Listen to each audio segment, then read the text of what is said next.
আমি কিন্তু কোথাও প্রার্থী হই নাই, আর কেন্দ্রীয় সিদ্ধান্ত হব না, কারণ সারা দেশে আমার সফর করতে হবে। তা আমি যদি এমপি না হই, মন্ত্রী হওয়ার তো আর কোনো প্রশ্নই আসে না, কথা ঠিক কিনা? তাহলে সরকারি কোনো জায়গায় আমার যাওয়ার কোনো সুযোগও নাই, আছে?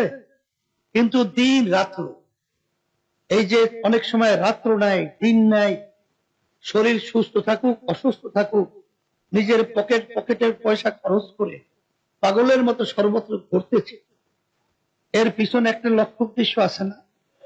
সেই লক্ষ্য উদ্দেশ্যটা হলো, আমরা দেশকে ভালোবাসি, আমরা ইসলামকে ভালোবাসি, আমরা মানুষকে ভালোবাসি। আজকে আমাদের হযরত আল্লামা খালিদ সাহেব হুজুর তিনি বলেছেন 54 বছর পর একটা সুযোগ এসেছে। এই সুযোগ যদি আমরা কাজে লাগাতে না পারি, যখন আমাদের ভবিষ্যৎ প্রজন্ম সন্তানগুলো যখন ইতিহাস রচনা করবে, তখন আমাদেরকে নিয়ে কলঙ্কজনক ইতিহাস রচনা করবে। এই সুযোগ কাজে লাগাবার জন্যই আজকে দিন রাত্র পাগলের মতো সর্বত্র ঘুরছি। কেউ যদি মনে করে থাকে ব্যক্তি দল কোন স্বার্থের জন্য আমরা দৌড়াচ্ছি, আমি আবার বলছি, আল্লাহর কসম করে বলছি, না না না। আজকের ঐতিহাসিক চরমনায় ময়দানের অনুষ্ঠিত উলামা মাসের 3বার বুদ্ধিজীবী সম্মেলনে এ পর্যায়ে সভাপতির গুরুত্বপূর্ণ বক্তব্য রাখবেন ইসলামী আন্দোলন বাংলাদেশের মোহতারাম আমির, এক বাক্স লিপির উপকার, ইসলামী ঐক্যের অন্যতম রূপকার, সংগ্রামী জননেতা মুফতি সৈয়দ মোহাম্মদ রেজাউল করিম পীর সাহেব হুজুর চরমনাই। বক্তব্য রাখবেন হযরত পীর সাহেব হুজুর চরমনাই। নারে তাকবীর, নারে তাকবীর।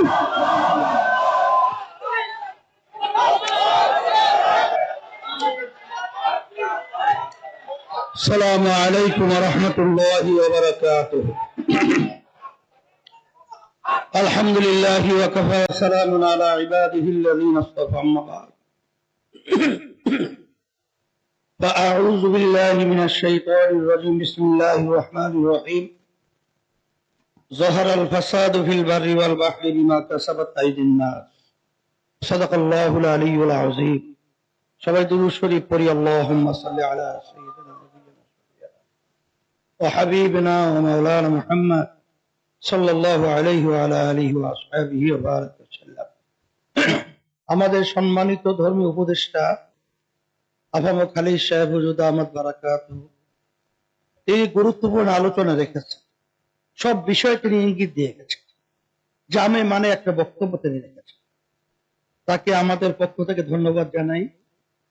আমি অগুছালো দুই একটা কথা বলছি।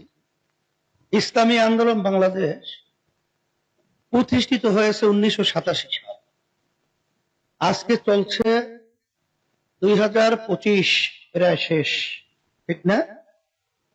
আমাদের মার্কায় দলীয় প্রতীকী একজন এমপিও কিন্তু সংসদে যায় না। সুযোগ বহুতবার এসেছে, এখনো আছে। ইসলামী আন্দোলন প্রতিষ্ঠিত হয়েছে ইসলাম দেশ মানবতার কল্যাণের লক্ষ্যে। অনেকে আমাদেরকে নিয়ে বিভিন্ন সময় বিভিন্ন কথা বলে থাকে যে হয়তো বা কিছু স্বার্থের জন্য আমরা বিভিন্ন সময় পদক্ষেপ গ্রহণ করি। আমি তাদেরকে বলবো, আপনারা ভুল বুঝেছেন, আপনারা বিষয়টাকে সঠিক বলেন নাই।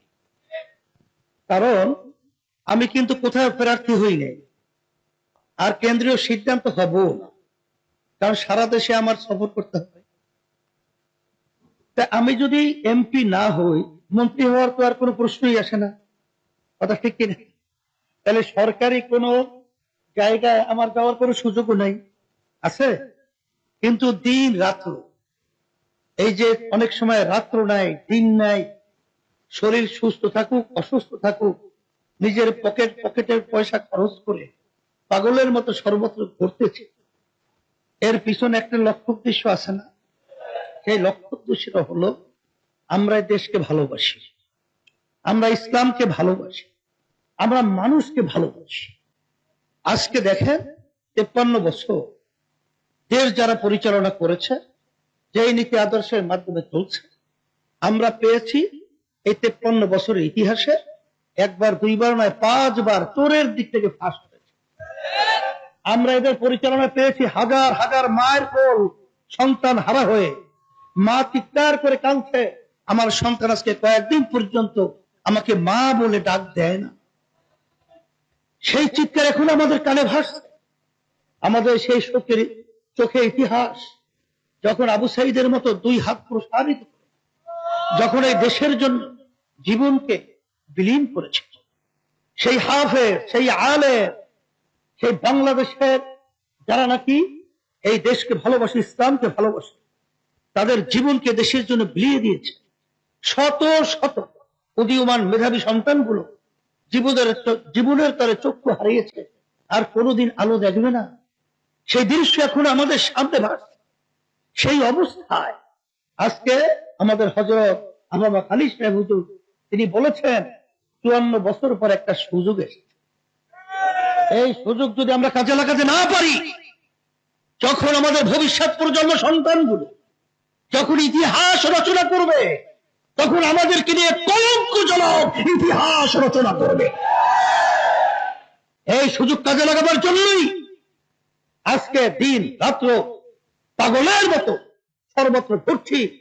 কেউ যদি মনে করে থাকেন ব্যক্তি দল কোন স্বার্থের জন্য আমরা দৌড়াচ্ছি, আমি আবার বলছি, আল্লাহর কসম করে বলছি, না না না।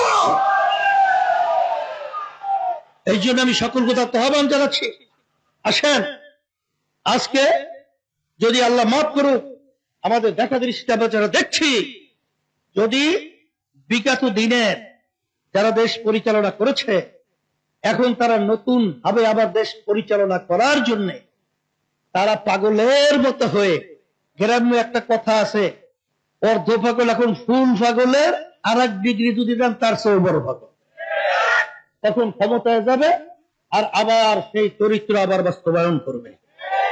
আমরা বুঝে ফেলেছি পুরান বউকে নতুন শাড়ি দিয়ে ঘোমটা দিয়ে ধোকা দেওয়া যাবে না, কারণ যখন ওই ঘোমটা আবার উঠাবে দেখবে সেই পুরান বউ তো আমাদের সামনে নতুন শাড়ি। এই ধোকার বাংলাদেশের মানুষ পড়বে না। ধোকা খেয়েছি, 53 বছর গিয়েছে, আর ধোকা নয়, দেশকে মুক্ত করতে হবে, দেশকে আজাদ করতে হবে। এই লক্ষ্যে পরিষ্কার ভাবে ঘোষণা করছি যে আজকে আমরা যারা দেখেছি, সংক্ষেপ কথা হলো এতটুকুই। শোনেন শোনেন কথা শোনেন, কথা তো বলেই যেতে হবে। আমরা যেটা আলোচনা পর্যালোচনার করার পরে পেয়েছি, এককভাবে যদি আবার এই ফ্যাসিস্টরা ক্ষমতায় আসে, তাহলে আমাদের এই দেশ রক্ষার জন্য, ইসলামের জন্য, মানবতার কল্যাণের জন্য এবং যারা বিশেষ করে বৈষম্য দূর করার জন্য যারা জীবন দিয়েছে, পঙ্গু হয়েছে, চক্ষু হারিয়েছে, আবার সেই পিছনের রাস্তা দিয়া আবার সেই ফ্যাসিস্ট ঢুকবে। আবার সেই আমাদের দেশের বিদেশের আধিপত্যবাদীরা আমাদেরকে প্রিসক্রিপশনের মাধ্যমে আবার পরিচালিত করবে। এটা আমাদের সতর্ক হতে হবে। হ্যাঁ, তবে একটা কথা হলো, কাজ তো নিজের ব্যক্তি স্বার্থ দলের স্বার্থের জন্য করি না, ভুল ত্রুটি হলেও আল্লাহ মাফ করবে। আমি বহু ওলামায়ে কিরামদের সাথে আলোচনা করে দেখছি, সবাই বলেছে হুজুর আমরা কাজ তো নিজের ব্যক্তি স্বার্থের জন্য করি, ইসলাম দেশ মানবতার কল্যাণের জন্য। আল্লাহ রাব্বুল আলামিন আমাদের জন্য পথ খুলে দেবেন। আর আমার মন বলছে, আজকেও বলছে, আমি চুয়াডাঙ্গা বলেছিলাম যে আমাদের দেশের বড় বড় নেতারা, বিশেষ করে প্রধানমন্ত্রী শেখ হাসিনা, সে বলেছিল কি, হাসিনা ফালায় না, ওরে গর্ব, ওরে দাম্ভিকতা, ওদিকে ভাত পাক করে খেয়েও যেতে পারে না। তাহলে বুঝা গেল আল্লাহর মাইর আলমের বাহির, কথা ঠিক কিনা?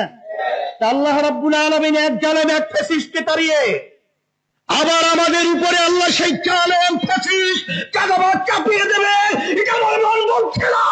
আমাদের সাজাও হবে, বাংলাদেশ মুক্ত হবে, এই দেশের স্বাধীন পতাকা বাংলাদেশ দিন হবে, এই আশাবাদ ব্যক্ত রেখে সকল ধন্যবাদ জানিয়ে দোয়া করে আলোচনা শেষ করছি। হ্যাঁ, বিশেষ করে ওলামা মাশায়েখ আইম্মা পরিষদে আমাদের সম্মানিত আমাদের নুরুল হুদা ফয়েজ সাহেব হুজুর আজকে আমাদের স্টেজে নাই। আল্লাহ রাব্বুল আলামিন তার দরজা বেহেশতে বুলন্দ করে দেয়। এখন আমরা পরামর্শ ভিত্তিক আমাদের জাতীয় ওলামা মাশায়েখ পরিষদ আইম্মা পরিষদের কেন্দ্রীয় সভাপতি হিসেবে আপনারা শুনলে খুশি হবেন, আমাদের হযরত মাওলানা আবু সাইদ মুফতি মিজানুর রহমান সাইদ সাহেবকে সভাপতি হিসেবে ঘোষণা করছি। আল্লাহ রাব্বুল আলামিন কবুল করে নেক, বরকত দান করুক। রব্বানা আতিনা ফিদ দুনিয়া হাসানাহ ওয়া ফিল আখিরাতি হাসানাহ ওয়া কিনা আযাবান নার বিরহমাতিকা ইয়া আরহামার রাহিমিন।